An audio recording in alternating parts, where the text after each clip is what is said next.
ഒരു PLC control panel എങ്ങനെയാണ് ചെയ്യുന്നതെന്നുള്ളതിനെ കുറിച്ച് നിങ്ങൾക്കൊരു ധാരണയുണ്ടോ? അപ്പോൾ നമ്മൾ ഇന്ന് തുടക്കം മുതൽ, അതായത് കൺട്രോൾ പാനൽ ബ്ലാങ്ക് ആയിട്ടുള്ള ഒരു പാനൽ തുടങ്ങി അതിൻ്റെ വയറിങ്, അതിൻ്റെ മറ്റ് സ്റ്റേജസ് എല്ലാം കൂടെ കഴിഞ്ഞ് അവസാനം നമുക്ക് ഫൈനലായിട്ട് ടെസ്റ്റ് ചെയ്തിട്ടുള്ള ഒരു PLC കൺട്രോൾ പാനലിൻ്റെ ഒരു വീഡിയോ ആണ് നിങ്ങൾക്കിന്ന് കാണിക്കാനായിട്ട് പോകുന്നത്. അപ്പോൾ തുടക്കത്തിൽ ഈ ഡിഫറെൻറ്റ് സ്റ്റേജസ് നിങ്ങൾക്ക് ജസ്റ്റ് വീഡിയോയിൽ മാത്രമായിരിക്കും കാണിക്കുന്നത്. ഇതിൻ്റെ അവസാനം നമ്മൾ final PLC control panel complete ആകുമ്പോൾ അതിൻ്റെ ഓവറോൾ ഒരു ഡിസ്ക്രിപ്ഷൻ നിങ്ങൾക്ക് തരുന്നതായിരിക്കും. അതുകൊണ്ട് തന്നെ വീഡിയോ സ്കിപ്പ് ചെയ്യാതെ മുഴുവനായിട്ട് കാണുക. അപ്പോൾ വിഷൻ കൺട്രോൾസിൻ്റെ ലേണിംഗ് ആൻഡ് സൊല്യൂഷൻ പ്രൊവൈഡ് ചാനലിലേക്ക് എല്ലാവർക്കും സ്വാഗതം.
ഓൾറെഡി നമ്മൾ പറഞ്ഞു PLC കൺട്രോൾ പാനലിൻ്റെ ഫുൾ വർക്ക് നമ്മൾ ഫിനിഷ് ചെയ്തിരിക്കുകയാണ്. ഇനി നമ്മൾ അടുത്തത് ഇതിൻ്റെ ഒരു ഫൈനൽ ടെസ്റ്റിംഗ് ആണ്. അതായത് ഇതിന് പവർ സപ്ലൈ കൊടുത്ത് ഇതിനെങ്ങനെയാണ് പ്രോഗ്രാം ചെയ്യുന്നത്, ആ ഡീറ്റെയിൽസ് ആണ് നമ്മളൊന്ന് നോക്കുന്നത്. അപ്പോൾ നമുക്ക് നേരെ ഫർദർ ഡീറ്റെയിൽസ് കിട്ടും. ഇപ്പം നമ്മൾ ബൂസ്റ്റർ പമ്പ് ആപ്ലിക്കേഷൻ അല്ലെങ്കിൽ ഹൈഡ്രോ ന്യൂമാറ്റിക് സിസ്റ്റം എന്ന് പറയുന്ന ഒരു പ്രഷർ മെയിൻറ്റെയിനിങ് ചെയ്യുന്ന ഒരു ഓട്ടോമേഷൻ കൺട്രോൾ പാനലാണ് നമ്മളിപ്പോൾ കണ്ടുകൊണ്ടിരിക്കുന്നത്. അതിൻ്റെ പല സ്റ്റേജസ് ആണ് നമ്മൾ കണ്ടത്, ഫ്രം ബിഗിനിങ് ടു എൻഡ്. ഇപ്പം നമ്മൾ എത്തി നിൽക്കുന്നത് ഇതിൻ്റെ ഒരു ഓൾമോസ്റ്റ് ഫൈനൽ സ്റ്റേജിലാണ്. ഇനി നമ്മളിവിടെ ചെയ്യുന്നത് ഇതിൻ്റെ ഫൈനലായിട്ടുള്ള പ്രോഗ്രാമിംഗ് ആണ്. ഇതാണ് ഹ്യൂമൻ മെഷീൻ ഇൻ്റർഫേസ് അഥവാ HMI എന്ന് പറയുന്നത്. ഇതിനകത്താണ് കസ്റ്റമർക്ക് വേണ്ടിയിട്ടുള്ള ഡാഷ്ബോർഡും കാര്യങ്ങളെല്ലാം നമ്മൾ സെറ്റ് ചെയ്ത് കൊടുക്കുന്നത് അല്ലെങ്കിൽ പ്രോഗ്രാം ചെയ്ത് കൊടുക്കുന്നത്. അപ്പോൾ ഇത് ഇവിടുന്ന് ടെസ്റ്റിംഗ് കഴിഞ്ഞ് ഇറങ്ങിക്കഴിഞ്ഞാൽ ഡയറക്റ്റായിട്ട് ഇത് പോകുന്നത് ഒരു അപ്പാർട്ട്മെൻറ്റിലേക്കാണ്, അല്ലെങ്കിൽ ഒരു ഫ്ലാറ്റിലേക്കാണ് പോകുന്നത്. ഒരു ഫ്ലാറ്റ് സമുച്ചയം എന്ന് പറയുമ്പോൾ അറൗണ്ട് ഒരു 15 അപ്പാർട്ട്മെൻറ്റ്സ് ഉള്ള ഒരു ഏരിയയിലേക്കാണ് പോകുന്നത്. അപ്പോൾ അവിടെ ആ ടോട്ടൽ ഏരിയയിലേക്കുള്ള വാട്ടർ സപ്ലൈക്കുള്ള പ്രഷർ മെയിൻറ്റെയിൻ ചെയ്യാനാണ് ഇത് ഉപയോഗിക്കുന്നത്. അതായത് ആ ലൈനിൽ ഇപ്പോൾ ഫോർ എക്സാമ്പിൾ ഒരു 10 ബാർ പ്രഷർ മെയിൻറ്റെയിൻ ചെയ്യണമെങ്കിൽ 10 ബാറിന് നമ്മൾ ഇതിനകത്ത് സെറ്റ് ചെയ്ത് കൊടുത്താൽ ഓട്ടോമാറ്റിക്കലി ആ പ്രഷർ അതിനകത്ത് മെയിൻറ്റെയിൻ ചെയ്തുകൊണ്ടിരിക്കും. ആ പ്രഷർ എപ്പോൾ ഡ്രോപ്പ് ആകുന്നോ ആ സമയത്ത് ഓട്ടോമാറ്റിക്കലി ഈ പമ്പ് വർക്ക് ആവുകയും അത് കൃത്യമായിട്ട് മെയിൻറ്റെയിൻ ചെയ്യുകയും ചെയ്യും. അപ്പോൾ ഇതുകൊണ്ട് ധാരാളം അവർക്ക് പവർ സേവിങ് ഉണ്ട്, ധാരാളം പവർ ബില്ല്, അതായത് ഇലക്ട്രിസിറ്റി ബില്ല്, കറണ്ട് ബില്ല് ധാരാളം അവർക്ക് സേവ് ചെയ്യാനായിട്ടും കഴിയും. അതുമാത്രമല്ല ഈക്വലി എല്ലാ സമയത്തും പ്രഷർ കിട്ടും. ഒരു മാനുവൽ മോഡിൻ്റെ ഒരു ഡിസഡ്വാൻറ്റേജ് നമുക്കിതിനകത്ത് കറക്റ്റ് ചെയ്തെടുക്കാനായിട്ട് കഴിയും. അതായത് ഒരു വ്യക്തി അവിടെ നിന്നുകൊണ്ട് പ്രഷർ മെയിൻറ്റെയിൻ ചെയ്യേണ്ട ആവശ്യമില്ല. അത് വൺസ് നമ്മൾ ഓൺ ചെയ്ത് വിട്ട് കഴിഞ്ഞാൽ അത് കണ്ടിന്യൂസ്ലി നടന്നോളും. എന്തെങ്കിലും പ്രോബ്ലം ഉണ്ടെങ്കിൽ മാത്രം നമ്മൾ അവിടെ ചെന്ന് നോക്കിയാൽ മാത്രം മതിയാവും. അപ്പോൾ ഇതാണ് നമ്മുടെ ആപ്ലിക്കേഷൻ. അപ്പോൾ നമുക്ക് കുറച്ചുകൂടെ ഡീറ്റെയിലേക്ക് പോകാനായിട്ട് ഇനി നമുക്ക് നോക്കാം എങ്ങനെയാണെന്നുള്ളത്. അപ്പോൾ ഇതാണ് നമ്മളുടെ ഒരു ഫ്രണ്ട് സ്ക്രീൻ എന്ന് പറയുന്നത്. കുറച്ചുകൂടി ഡീറ്റെയിൽ ആയിട്ട് പറയുകയാണെങ്കിൽ ഇതിനകത്ത് നമുക്ക് RYP ഇൻഡിക്കേഷൻ കൊടുത്തിട്ടുണ്ട്. HMI അതായത് ഹ്യൂമൻ മെഷീൻ ഇൻ്റർഫേസ് എന്ന് പറയുന്ന ഡിവൈസ് ഇതിനകത്ത് പ്രൊവൈഡ് ചെയ്തിട്ടുണ്ട്. അതേപോലെ നമുക്കൊരു 4 ബട്ടൺസ് കൊടുത്തിട്ടുണ്ട്, സെലക്ടർ സ്വിച്ച് കൊടുത്തിട്ടുണ്ട്. അതുകൂടാണ്ട് നമ്മളൊരു എമർജൻസി പുഷ് ബട്ടണും കൊടുത്തിട്ടുണ്ട്. അപ്പോൾ ഈ ഫസ്റ്റത്തെ സെലക്ടർ സ്വിച്ച് എന്തിനാണെന്ന് വെച്ചാൽ ഓട്ടോ മാനുവൽ സെറ്റ് ചെയ്യാൻ വേണ്ടിയിട്ടാണ്. നമുക്ക് ഇതിനകത്ത് ഓട്ടോ എന്ന് പറയുന്ന പൊസിഷനിലേക്ക് നമ്മൾ സെറ്റ് ചെയ്ത് കഴിഞ്ഞാൽ ഈ കംപ്ലീറ്റ് സിസ്റ്റം ഓട്ടോമാറ്റിക്കായിട്ടാണ് വർക്ക് ചെയ്യുക. ഇനി സപ്പോസ് ഓട്ടോയിൽ എന്തെങ്കിലും ഒരു പ്രോബ്ലം ഫേസ് ചെയ്യുകയാണെങ്കിൽ നമുക്ക് എമർജൻസി സിറ്റുവേഷൻ വരുന്ന സമയത്ത് ഈ 3 പമ്പും ഇൻഡിവിജ്വലി നമുക്ക് മാനുവലി ഓൺ ആക്കാൻ വേണ്ടിയിട്ടുള്ള ഒരു പ്രൊവിഷൻ നമ്മൾ കൊടുത്തിട്ടുണ്ട്. അതാണ് ഈ individual push button selector switch എന്ന് പറയുന്നത്. അപ്പോൾ ഈ സെലക്ടർ സ്വിച്ച് വഴി നമുക്ക് എന്ത് ചെയ്യാം, ഇൻഡിവിജ്വലി ഓരോ പമ്പിനെയും നമുക്ക് ഓൺ ആക്കാം അല്ലെങ്കിൽ ഓഫ് ആക്കാം. അപ്പോൾ ഇത് നമ്മളൊരു എമർജൻസി കേസിൽ മാത്രമാണ് യൂസ് ചെയ്യുക. 99% നമുക്കത് യൂസ് ചെയ്യേണ്ടതായിട്ട് വരില്ല. ഇതാണ് ഫ്രണ്ട് എൻഡിൽ വരുന്നത്. ഇത്രയും മാത്രമേ വരുന്നുള്ളൂ. ഇനി നമുക്ക് സ്ക്രീനിനകത്താണ് കുറച്ചുകൂടെ കാര്യങ്ങളുള്ളത്. അതിന് മുമ്പ് നമുക്ക് ഈ പാനലിൻ്റെ അകത്ത് എന്തൊക്കെയുണ്ടെന്ന് നോക്കിയിട്ട് നമുക്ക് സ്ക്രീനിലേക്ക് വരാം. ഇപ്പം നമ്മൾ ഈ പാനൽ ഓപ്പൺ ചെയ്തിരിക്കുകയാണ്. ഇനി നമുക്ക് ഇതിനകത്ത് എന്തൊക്കെയാണ് ഉള്ളതെന്ന് നമുക്ക് ഓവറോൾ ഒന്ന് പറയാം. ഡീറ്റെയിലേക്ക് ഞാൻ പോകുന്നില്ല, കാരണം ഇതിനകത്ത് ഒത്തിരി ഡിവൈസസ് ഉണ്ട്. കമ്പോണൻസ് ബേസ് ഒന്നും നമുക്ക് പറയാനായിട്ട് കഴിയില്ല, കാരണം വീഡിയോ വല്ലാണ്ട് ലെങ്തി ആയി പോകും, നിങ്ങൾക്കും അതൊന്നും മനസ്സിലാവില്ല. അപ്പോൾ അതുകൊണ്ട് ഓവറോൾ ഞാൻ പറയാം. ഇതിനകത്ത് നമുക്ക് MCBs കൊടുത്തിട്ടുണ്ട്. നമുക്ക് ഈ പവർ ലൈൻ തൊട്ട് പിടിക്കുകയാണെങ്കിൽ നമുക്ക് ഇൻപുട്ട് ലൈൻ വരുന്നത് ഈ ഭാഗത്താണ്. ഇൻപുട്ട്, അതായത് 3 ഫേസ് ഇൻപുട്ട് വരുന്നത് ഇവിടെ നിന്നാണ്. ഇതിന്ന് നേരെ പോകുന്നത് MCBയിലേക്കാണ്. MCBസിൽ പല MCB അതിനകത്ത് നമ്പേഴ്സ് കൊടുത്തിട്ടുണ്ട് കേട്ടോ. MCB 2, 2, 3 എന്ന് പറഞ്ഞിട്ട് ഓരോന്ന് നമ്പർ കൊടുത്തിട്ടുണ്ട്. അപ്പോൾ ആ MCBയിൽ നിന്ന് നമ്മൾ എന്ത് ചെയ്യുന്നു, പിന്നെ വരുന്നത് 24 വോൾട്ടേജ് SMBSയിലേക്കാണ്. SMBSൻ്റെ സപ്ലൈ കൊടുത്ത് അതിന്ന് PLCയിലേക്ക് 24 വോൾട്ടേജ് പോകുന്നുണ്ട്. 24 വോൾട്ടേജ് പോയി അവിടെ നിന്ന് നേരെ റിലേയിലേക്കാണ് പോകുന്നത്. റിലേക്ക് അതിനുശേഷം ആ റിലേയുടെ ഔട്ട്പുട്ടാണ് പിന്നെ കോണ്ടാക്ടേഴ്സിലൊക്കെ കൊടുത്തിരിക്കുന്നത്.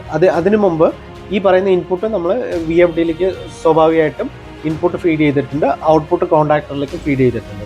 അപ്പോൾ ഓട്ടോ മാനുവലിന് വേണ്ടിയിട്ട് നമുക്ക് 6 കോണ്ടാക്ടേഴ്സ് ഉപയോഗിച്ചിട്ടുണ്ട്. സ്നൈഡറിൻ്റെ കോണ്ടാക്ടറാണ് നമ്മൾ ഉപയോഗിച്ചത്. Snyder is one of the best contactor. അത് ലൈഫും വളരെ കൂടുതലാണ്, വളരെ ക്രിട്ടിക്കലായിട്ട് നമുക്ക് പല ആപ്ലിക്കേഷൻസിലും സ്നൈഡർ നമുക്ക് പ്രിഫർ ചെയ്യാൻ പറ്റുന്ന ഒരു കോണ്ടാക്ടറാണ്. VFD നമ്മൾ ഉപയോഗിക്കുന്നത് ഡാൻഫോസിൻ്റെ മൈക്രോ VLT എന്ന് പറയുന്ന മോഡലാണ് നമ്മൾ ഉപയോഗിക്കുന്നത്. ഇതും വളരെ കോസ്റ്റ് എഫക്റ്റീവാണ്, നല്ല രീതിയിൽ പെർഫോമൻസും കിട്ടുന്ന ഒരു ഡ്രൈവാണ് ഡാൻഫോസ് VLT എന്ന് പറയുന്നത്. ഞാൻ ഈ ബ്രാൻഡിൻ്റെ പേര് പറയുന്നതുകൊണ്ട് അതാണ് ബെസ്റ്റ് എന്ന് നിങ്ങൾ തെറ്റിദ്ധരിക്കുകയൊന്നും വേണ്ട. ബട്ട് മാർക്കറ്റിൽ വേറെയും ബ്രാൻഡ്സ് ഉണ്ട്. പക്ഷേ എന്താ പ്രോബ്ലം എന്ന് വെച്ച് കഴിഞ്ഞാൽ ഏത് ആപ്ലിക്കേഷനാണ് നിങ്ങളത് എടുക്കുന്നതെന്നുള്ളത് ഇമ്പോർട്ടൻ്റ് ആയിട്ട് ശ്രദ്ധിക്കണം. അതിൽ ഒരുപാട് പാരാമീറ്റേഴ്സ് ഉണ്ട്, അതെല്ലാം കൺസിഡർ ചെയ്തിട്ട്, ഫോർ എക്സാമ്പിൾ ഡിസ്റ്റൻസ് എത്രയുണ്ട്, അങ്ങനെയുള്ള കുറേ കാര്യങ്ങളുണ്ട്.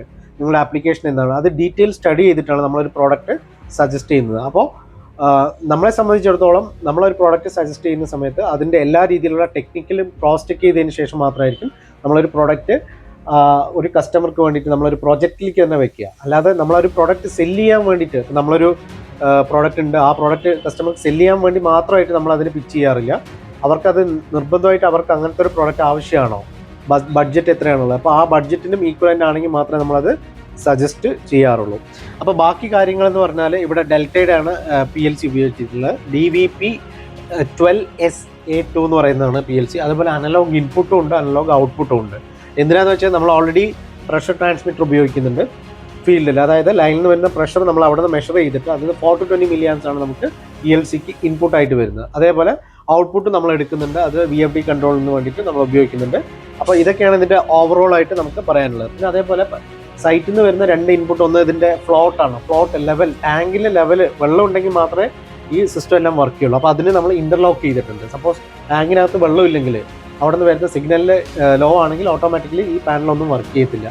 അതേപോലെ പിന്നെ ഇൻ്റർലോക്ക് എന്ന് പറഞ്ഞാൽ പ്രഷർ ഡൗൺ ആണെങ്കിൽ, പ്രഷർ വളരെ, അതായത് പ്രഷർ ട്രാൻസ്മിറ്റർ കംപ്ലൈൻറ്റ് ആവുകയോ അല്ലെങ്കിൽ ആ ലൈനിൽ വരുന്ന സിഗ്നൽ വല്ലതും കട്ടാവുകയോ സീറോയിലേക്ക് പോവുകയൊക്കെ ചെയ്തു കഴിഞ്ഞാൽ ഓട്ടോമാറ്റിക്കലി ഈ പാനൽ വർക്ക് ചെയ്യത്തില്ല. കാരണം എന്താ വെച്ചാൽ പ്രഷർ റീഡിങ് പക്കയായിട്ട് കിട്ടുന്നുണ്ടെങ്കിൽ മാത്രമേ നമുക്ക് ഇതെല്ലാം വർക്ക് ചെയ്തുള്ളൂ. അപ്പോൾ അവിടെ ഫീൽഡിൽ, അതായത് ആ ലൈനിൽ പിടിപ്പിച്ചുള്ള പ്രഷർ ട്രാൻസ്മിറ്റർ കംപ്ലൈൻറ്റ് ആണെങ്കിൽ ആക്ച്വലി അവിടെ നിലവിൽ എത്ര പ്രഷർ ആണെന്നുള്ളത് നമുക്ക് അറിയില്ലല്ലോ. അത് ഈ സിസ്റ്റത്തിന് മനസ്സിലാവില്ല, അതായത് നമ്മുടെ PLCക്ക് മനസ്സിലാവില്ല. PLCക്ക് മനസ്സിലായില്ലെങ്കിൽ റോങ് ആയിട്ടുള്ള ഇൻഫർമേഷൻ തരും. ഫോർ എക്സാമ്പിൾ പ്രഷർ ഹൈ ആയിരിക്കുമ്പോഴും ചിലപ്പോൾ ഈ പമ്പെല്ലാം വർക്ക് ചെയ്തുകൊണ്ടിരിക്കും. അപ്പോൾ അത് ഓവർ പ്രഷറിലോട്ട് പോയി അത് ഹ്യൂജ് ഡാമേജിലേക്കൊക്കെ വരും. അപ്പോൾ അതുകൊണ്ട് പ്രഷർ നമുക്ക് വല്ലാണ്ട് പ്രഷർ റീഡിങ് കിട്ടുന്നില്ലെങ്കിൽ ഈ പാനലൊന്നും വർക്ക് ചെയ്യില്ല. അങ്ങനത്തെ കുറേ സേഫ്റ്റി നമ്മൾ ഇതിനകത്ത് പ്രൊവൈഡ് ചെയ്തിട്ടുണ്ട്.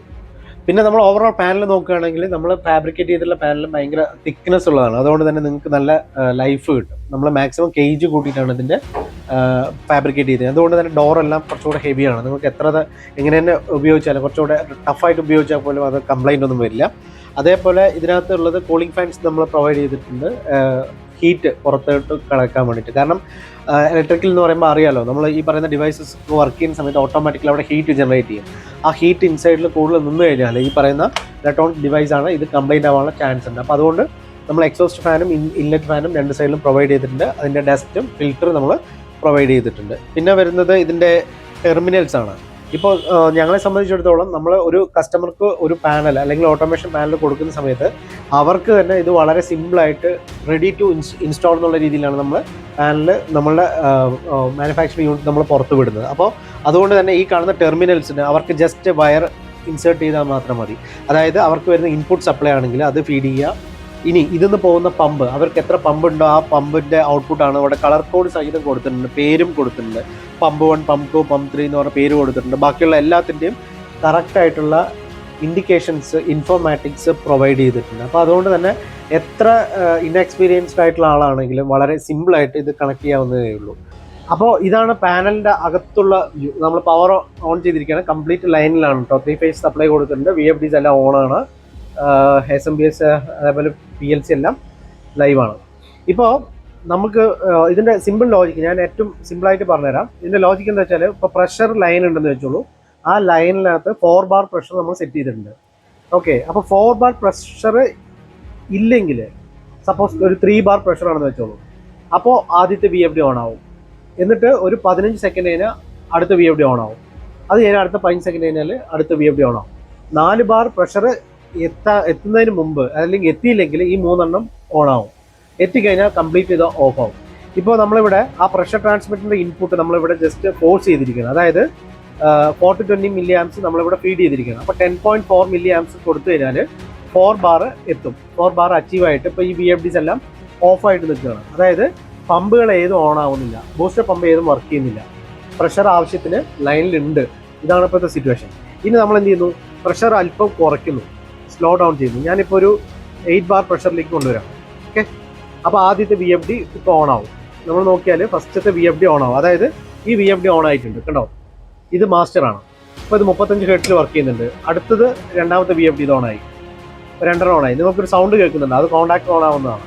രണ്ടാമത്തെ VFD ഓണായി. കുറച്ച് നേരം കഴിഞ്ഞിട്ട് വീണ്ടും പ്രഷർ എത്തിയില്ലെങ്കിൽ മൂന്നാമത്തെ VFD ഓണാവും. മൂന്നാമത്തെ VFD ഓണായി. ഇത് നടന്നുകൊണ്ടിരിക്കും. ഇനി എപ്പോൾ നമുക്ക് ആ പ്രഷർ അച്ചീവ് ആയോ ആ സമയത്ത് എന്ത് ചെയ്യും, ഓട്ടോമാറ്റിക്കലി ഇത് ഓഫാവും. നമുക്കിപ്പോൾ എന്ത് ചെയ്യാം, അതായത് 10.4 എന്ന് പറയുന്ന വാല്യൂ ആണ് നമ്മൾക്ക് ആക്ച്വലി വേണ്ട പ്രഷർ, അതായത് 4 ബാർ എന്ന് പറയുന്നത്. ഇവിടുത്തെ 10.4 എന്ന് പറയുന്നത് മില്ലി ആംസ് ആണ് കേട്ടോ. ഇത് ടെക്നിക്കൽ പേഴ്സൺ മാത്രമേ അറിയുള്ളൂ, സാധാരണക്കാർക്ക് അറിയില്ല. നിങ്ങൾ ഇത്രയും വിചാരിക്കുക, 4 ബാർ പ്രഷർ ഇപ്പോൾ എത്തും, ജസ്റ്റ് ഒരു പോയിന്റും കൂടെ നിർത്തിയാൽ 4 ബാർ പ്രഷർ എത്തും. അപ്പോൾ എത്തുന്ന സമയത്ത് ഇതെല്ലാ VFDസും ഓഫ് ആവും, സീറോയിലേക്ക് വരും. ഇവിടെ 0 ആയി, ഇവിടെ 0 ആയി, ഇവിടെ 0 ആയി. അതായത് ലൈനിൽ ഇനഫ് പ്രഷറായി. നമ്മൾ സെറ്റ് പോയിന്റ് സെറ്റ് ചെയ്ത ആ പ്രഷർ എത്തിയത് കൊണ്ടാണ് ഈ 3 VFD ഓണായി. ഇനി എപ്പോൾ നിങ്ങൾക്ക് പ്രഷർ ചേഞ്ച് വരുന്നു ആ സമയത്ത് ഇത് കണ്ടിന്യൂസ്ലി ഓൺ ആവും. അപ്പോൾ ഇതിൻ്റെ അഡ്വാൻറ്റേജ് എന്താണെന്ന് വെച്ചാൽ, ഒരു വ്യക്തി അല്ലെങ്കിൽ ഒരു മാനുവലി ഒരു വ്യക്തി അവിടെ നിന്ന് മോണിറ്റർ ചെയ്യാതെ തന്നെ നമുക്കിത് കറക്റ്റായിട്ട് പ്രഷർ മെയിൻറ്റെയിൻ ചെയ്തുകൊണ്ട് പോകാൻ പറ്റും. അപ്പോൾ നമുക്ക് യാതൊരു വിധത്തിലുള്ള പ്രോബ്ലംസും ഉണ്ടാവില്ല.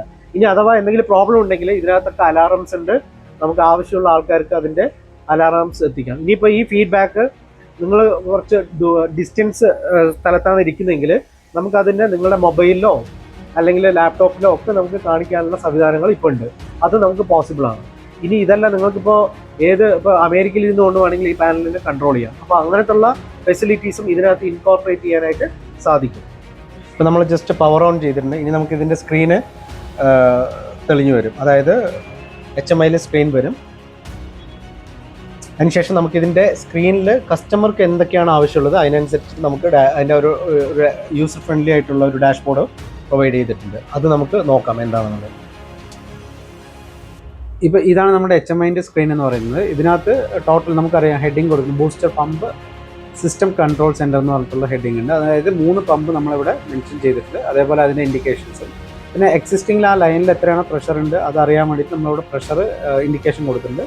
പിന്നെ ഈ 3 VFDയുടെയും സെപ്പറേറ്റ് സ്പീഡ്, അതായത് എത്രയാണോ ഫ്രീക്വൻസി എന്നുള്ളത് അതിനകത്ത് കൊടുത്തിട്ടുണ്ട്. ഇനി ഇത് സപ്പോസ് ഓരോ പമ്പ് ഓൺ ആകുമ്പോൾ അതിനനുസരിച്ച് ഈ ഫ്ലോ നടക്കുന്നതായിട്ട് ഇവിടെ നമ്മളൊരു അനിമേഷൻ കൊടുത്തിട്ടുണ്ട്. പിന്നെ നമ്മൾ ഓവറോൾ ഇതിൻ്റെ സെറ്റിങ്സ് ഇതിനകത്ത് വന്നിട്ട് പാസ്വേഡും കാര്യങ്ങളും നമുക്ക് സെറ്റ് ചെയ്യാം. ടെസ്റ്റ് പേജിനകത്ത് ബാക്കോട്ട് പോകാൻ വേണ്ടിയിട്ടാണ് അത് അങ്ങനെ ഒരു പേജ് ഓപ്ഷൻ കൊടുത്തിട്ടുള്ളത്. പിന്നെ IO സ്റ്റാറ്റസ് എന്ന് പറയുമ്പോൾ നമുക്ക് ഓട്ടോമാറ്റിക്കലി എത്ര IOs ഉണ്ട്, ഇൻപുട്ട് ഔട്ട്പുട്ട് എത്ര ഉണ്ട്, അത് ഓൺ ആണോ ഓഫ് ആണോ എന്നുള്ളത് നമുക്ക് ഇത് നോക്കിയിട്ട് മനസ്സിലാക്കാൻ കഴിയും. ഓട്ടോ എന്ന് പറയുന്ന പേജിനകത്ത് കയറി കഴിഞ്ഞാൽ ഇവിടെ ഓട്ടോ എന്ന് പറയുന്ന സ്വിച്ച് ഓൺ ചെയ്താൽ ഈ പ്രോസസ്സ് കംപ്ലീറ്റ് ആയിട്ട് ഓട്ടോയിൽ റൺ ചെയ്യും. പിന്നെ വരുന്ന ഒരു പ്രോസസ്സ് മാനുവലാണ്. മാനുവലിനകത്ത് നമുക്ക് ഇൻഡിവിജ്വലി ഈ ഓരോ പമ്പിനെയും നമുക്ക് ഓരോ ഇൻഡിവിജ്വൽ ഹേർട്സിൽ ഓൺ ഓഫ് ചെയ്യാനായിട്ട് കഴിയും. ആവശ്യമുള്ള സമയത്ത് സപ്പോസ് ഓട്ടോ എന്ന് പറയുന്ന പ്രോസസ്സ് ഫെയിലിയർ ആയി കഴിഞ്ഞാൽ നമുക്ക് മാനുവലിൽ ഇട്ടിട്ട് റൺ ചെയ്യാവുന്നതേ ഉള്ളൂ. അപ്പോൾ ഇതാണ് ഓവറോൾ ഈ ഒരു HMI സ്ക്രീനിനകത്ത് നമ്മൾ ഉൾപ്പെടുത്തിയിട്ടുള്ളത്. ഇപ്പം നമുക്ക് ഇതിനകത്ത് ഒരു കാര്യം മിസ് ചെയ്തത്, കുറേ ഇൻ്റർലോക്സ് നമ്മൾ സേഫ്റ്റി ഇൻ്റർലോക്സ് പ്രൊവൈഡ് ചെയ്തിട്ടുണ്ട്. അതായത് ഫോർ എക്സാമ്പിൾ MCB ട്രിപ്പ് ആയി കഴിഞ്ഞാൽ ഈ പാനൽ മൊത്തം അതായത് ഓഫ് ആവും. അത് സ്വാഭാവികമായിട്ട് ആവുന്നതാണ് മെയിൻ സപ്ലൈ കട്ടായാൽ. അത് കൂടാണ്ട് പ്രഷർ ട്രാൻസ്മിറ്റ് എന്ന് വരുന്ന സിഗ്നൽ 4 മില്ലി ആംസ് ആണ് മിനിമം, 4 to 20 ആണ് നമുക്കറിയാം. അപ്പോൾ അതിൽ താഴെ എന്തെങ്കിലും അബ്നോർമലായിട്ട് വരികയാണെങ്കിൽ ഈ ഫാനിൽ ട്രിപ്പാവും. അതേപോലെ തന്നെ വയർ കട്ടായാലും ട്രിപ്പാവും. പിന്നെ വരുന്നൊരു സേഫ്റ്റിയാണ് നമുക്ക്, അതായത് ഏതെങ്കിലും ഒരു കോണ്ടാക്ടർ ട്രിപ്പായി കഴിഞ്ഞാൽ അത് കാരണം ഈ പാനൽ ഒന്നും വർക്ക് ചെയ്യത്തില്ല. അപ്പോൾ ഇത് മൊത്തം നമുക്ക് എന്ത് ചെയ്യുന്ന ഇതിൻ്റെ സേഫ്റ്റിക്ക് വേണ്ടിയിട്ടാണ്. അപ്പോൾ ഏതെങ്കിലും ഒരു രീതിയിൽ അബ്നോർമലായിട്ട് എന്തെങ്കിലും വന്നു കഴിഞ്ഞാൽ അതപ്പോൾ ഇത് ട്രിപ്പാവും. കാരണം ഡ്രൈ റൺ ഉൾപ്പെടെ, അതായത് ഫ്ലോട്ട് സ്വിച്ച്, നമ്മളെ വെള്ളം വരുന്നിടത്തുനിന്ന് ഫ്ലോട്ട് സ്വിച്ചിൻ്റെ ഫീഡ്ബാക്ക് കൊടുക്കുന്നുണ്ട്. അപ്പോൾ അവിടെ വെള്ളം ഇല്ലെങ്കിൽ ഓട്ടോമാറ്റിക്കലി ഈ പാനൽ റൺ ആവില്ല. അപ്പോൾ ഇതെല്ലാം ഇൻ്റർലോക്ക് ചെയ്തുകൊണ്ടാണ് നമ്മൾ ഈ പാനൽ പ്രോഗ്രാം ചെയ്തിട്ടുള്ളത്. അപ്പോൾ നിങ്ങൾക്ക് ഏകദേശം ഈ ഒരു പാനലിൻ്റെ ബിഗിനിങ് മുതൽ ഇതിൻ്റെ ഈ ഒരു സ്റ്റേജ് വരയ്ക്കുള്ള കാര്യങ്ങൾ ഞങ്ങൾ കാണിച്ചത് യൂസ്ഫുൾ ആയെന്ന് വിചാരിക്കുന്നു. ഇതിനകത്ത് പറയാനുള്ളൊരു വിഷയം എന്താണെന്ന് വെച്ച് കഴിഞ്ഞാൽ ഈ പാനലിൽ ഇപ്പോഴും കുറച്ചുകൂടെ കാര്യങ്ങൾ ഇനിയും ചെയ്യാനുണ്ട്. അതായത് 100% ഫിനിഷ്ഡ് അല്ല എന്ന് പറയാം. നമ്മൾ ഓൾമോസ്റ്റ് ഒരു 90% ഫിനിഷ് ചെയ്തിട്ടുള്ളൂ. ഇനിയും കുറച്ച് കാര്യങ്ങൾ ഇതിനകത്ത് അകത്തും ചെയ്യാനുണ്ട്, അതേപോലെ പ്രോഗ്രാം സൈഡിനകത്തും ഇനിയും ചെയ്യാനായിട്ടുണ്ട്. അത് എന്തുകൊണ്ടാണെന്ന് വെച്ച് കഴിഞ്ഞാൽ കസ്റ്റമറിൻ്റെ കുറച്ചും കൂടെ സജഷൻസ് വരാനുണ്ട്. അത് വന്നതിന് ശേഷം മാത്രമേ നമുക്കിത് ചെയ്യാൻ പറ്റുള്ളൂ. അപ്പോൾ നമ്മൾ വീഡിയോ എടുക്കുന്ന സമയത്ത് അറിയാലോ, നമുക്ക് ഈ ഡിസ്പാച്ചിന് മുമ്പ് ഇത് എടുക്കണം. അപ്പോൾ എപ്പോഴും ഡിസ്പാച്ച് വരുന്നത് നമുക്കൊരു എമർജൻസി ആയിട്ടാണ് വരിക, സഡനായിട്ട്. അപ്പോൾ നമ്മൾ ആ സമയത്ത് നമുക്ക് ചിലപ്പോൾ ഇത്രയും വൃത്തിയായിട്ട് നിങ്ങൾക്ക് ഈ കാര്യങ്ങൾ എക്സ്പ്ലെയിൻ ചെയ്യാൻ കഴിഞ്ഞെന്ന് വരില്ല. അപ്പോൾ അതുകൊണ്ടാണ് നമ്മൾ ഇതെടുക്കുന്നത്. പിന്നെ ഇതിൽ പറഞ്ഞിട്ടുള്ള ഓരോ കാര്യങ്ങൾ ആക്ച്വലി കസ്റ്റമർ പറഞ്ഞിട്ടുള്ള അനുസരിച്ചിട്ടാണ് ചെയ്യുന്നത്, ഞങ്ങളുടെ സജഷൻ അല്ല 100%. അപ്പോൾ ഞാൻ പറഞ്ഞു വരുന്ന പോയിന്റ്, ഇതിനകത്ത് പല രീതിയിലും ഇതേ ആപ്ലിക്കേഷൻസ് വേറെ രീതിയിലും ചെയ്യുന്ന ആൾക്കാരുണ്ടാവും. അപ്പോൾ നിങ്ങൾ വിചാരിക്കും ഇതിനെക്കാട്ടിലും ബെറ്റർ ആയിട്ട് ലോജിക്ക് സെറ്റ് ചെയ്യാൻ പറ്റും എന്ന് നിങ്ങൾ പറയുന്നുണ്ടാവും. പക്ഷെ അത് നിങ്ങൾക്ക് പറഞ്ഞാൽ അതുപോലെ സെറ്റ് ചെയ്യും. ഞങ്ങളുടെ ഡ്യൂട്ടി എന്ന് വെച്ചാൽ നിങ്ങൾക്ക് വേണ്ട കാര്യങ്ങൾ ചെയ്തു തരിക എന്നുള്ളതാണ്. അപ്പോൾ ഇപ്പോൾ ഫോർ എക്സാമ്പിൾ നമ്മൾ 35 ഹെർട്സ് ആണ് ഈ VFD ഓൺ ആവുന്നത്. ആ 35 ഹെർട്സിലാണ് ഈ ഓരോ VFDസും വർക്ക് ചെയ്യുന്നത്. ചില ആൾക്കാർ പറയും 50 ഹെർട്സിൽ റൺ ചെയ്തുകൂടെ, ഫുൾ സ്പീഡിൽ റൺ ചെയ്തുകൂടെ എന്ന് പറയും. പക്ഷേ അവിടെ ഒരു ഡിഫറൻസ് എനിക്ക് പറയാനുള്ളത്, ഈ 35 ഹെർട്സ്, അതായത് ഫ്രീക്വൻസി കുറയ്ക്കും തോറും നിങ്ങൾക്ക് പവർ സേവിങ് കിട്ടും. അപ്പോൾ നമ്മൾ ഈ സിസ്റ്റം തന്നെ ചെയ്യുന്നത് തന്നെ പവർ സേവിങ് മറ്റും മുന്നിൽ കണ്ടുകൊണ്ടാണ്. അപ്പോൾ അതുകൊണ്ട് തീർച്ചയായിട്ടും പവർ സേവിങ് കിട്ടും. നമുക്ക് കുറച്ച് സമയമെടുക്കും ഈ പ്രഷർ ജനറേറ്റ് ചെയ്യുക എന്നുള്ളത് മാത്രമേ ഉള്ളൂ. പക്ഷേ അത് വൺ ടൈം മാത്രമേ അത് ബാധിക്കുള്ളൂ. വൺസ് നിങ്ങളൊരു പ്രഷർ അച്ചീവ് ചെയ്ത് കഴിഞ്ഞാൽ പിന്നെ അവിടെ വരുന്ന ചേഞ്ചസ് വീണ്ടും കറക്റ്റ് ചെയ്തെടുക്കാൻ നമുക്ക് ഏറ്റവും ലോ ഹേർട്സിൽ ഓടിക്കുന്നത് തന്നെയാണ് നല്ലത്. അതുകൊണ്ട് നിങ്ങൾക്ക് ധാരാളം ബെനിഫിറ്റ് കിട്ടും. അല്ലാതെ ഫുൾ ഹേർട്സിൽ ഓടിക്കുന്നതുകൊണ്ട് യാതൊരു ഗുണവുമില്ല. അപ്പോൾ ഫുൾ ഹേർട്സിൽ ഓടിക്കുകയാണെങ്കിൽ നിങ്ങൾക്ക് ഡയറക്റ്റായിട്ട് സ്റ്റാർ ഡെൽറ്റ സ്റ്റാർട്ടറോ അല്ലെങ്കിൽ DOL വെച്ചിട്ട് ചെയ്യാവുന്നതേ ഉള്ളൂ. ഇത്രയും തന്നെ ഒരു ഇൻവെസ്റ്റ്മെൻറ്റിൻ്റെ തന്നെ ആവശ്യങ്ങൾ വരുന്നില്ല. അപ്പോൾ ഓവറോൾ ഞാൻ പറയാനുള്ളത് എന്താ വെച്ചാൽ, ഇതിനകത്ത് ഇനി കാര്യങ്ങൾ നമുക്ക് ചെയ്യാൻ പറ്റും. ഇതിൻ്റെ നെക്സ്റ്റ് ലെവലിലേക്ക് നമുക്ക് കൊണ്ടുവരാൻ പറ്റും. ഞാൻ പറഞ്ഞില്ല, IoT പോലുള്ള ടെലിമാറ്റിക്സ് എന്ന് പറയുന്ന പോലെയുള്ള കോൺസെപ്റ്റ് നമ്മൾ ഓൾറെഡി 1-2 വീഡിയോസിനകത്ത് ചെയ്തിട്ടുണ്ട്. എന്താണ് ആ കോൺസെപ്റ്റ് എന്ന് പറയുന്നത്? ഈ പാനലിൻ്റെ ഇതേ കൺട്രോള് നിങ്ങളുടെ കൺസേൺ പേഴ്സൺ എവിടെ ഇരുന്നുകൊണ്ട് വേണമെങ്കിലും മോണിറ്റർ ചെയ്യാം. അതിൻ്റെ എനർജി ബില്ല് മോണിറ്റർ ചെയ്യാം. എത്രയാണ് ഇന്നലെ വന്ന കറണ്ട് ബില്ല്, അല്ലെങ്കിൽ കഴിഞ്ഞ മാസം എത്രയായിരുന്നു വന്നു, ഇനി വരാൻ പോകുന്ന കറണ്ട് ബില്ല്, നിങ്ങളുടെ ലാസ്റ്റത്തെ ഒരു 6 മന്ത്സിൻ്റെ പാറ്റേൺ ഉപയോഗിച്ചിട്ട് അടുത്ത 6 മന്ത്സിൽ എത്ര കറണ്ട് ബില്ല് വരാൻ പറ്റും എന്നടക്കം നമുക്ക് നിങ്ങളുടെ കമ്പ്യൂട്ടറിനകത്ത് ഒരു ഡാഷ്ബോർഡിൽ കൊണ്ടുവരാനൊക്കെ കഴിയും. അത് നിങ്ങൾക്ക് ഓരോ ആവശ്യങ്ങളാണ് കേട്ടോ. അത് ചെയ്ത് തരാൻ പറ്റും എന്ന് മാത്രമാണ് ഞാൻ ഉദ്ദേശിച്ചത്. അപ്പോൾ നിങ്ങൾക്ക് അങ്ങനെ അത്ര എന്തെങ്കിലും ആവശ്യങ്ങളുണ്ടെങ്കിൽ കമ്മ്യൂണിക്കേറ്റ് ചെയ്യുക. വാട്സപ്പ് നമ്പർ കൊടുക്കുന്നുണ്ട്. ഇനി നിങ്ങൾക്ക് ഇതിൽ എന്തെങ്കിലും സജഷൻസോ അല്ലെങ്കിൽ നിങ്ങളുടേതായിട്ടുള്ള എന്തെങ്കിലും കമൻറ്റ്സ് ഉണ്ടെങ്കിൽ അത് കമൻറ്റ് ബോക്സ് മെൻഷൻ ചെയ്യുക. വാട്സപ്പ് നമ്പറിൽ കമ്മ്യൂണിക്കേറ്റ് ചെയ്യാം. റിക്വയർമെൻറ്റ്സ് ഉണ്ടെങ്കിലും വാട്സപ്പ് നമ്പർ കമ്മ്യൂണിക്കേറ്റ് ചെയ്താൽ മതി. അപ്പോൾ നമുക്ക് മറ്റൊരു വീഡിയോയിൽ വീണ്ടും കാണാം. Thank you.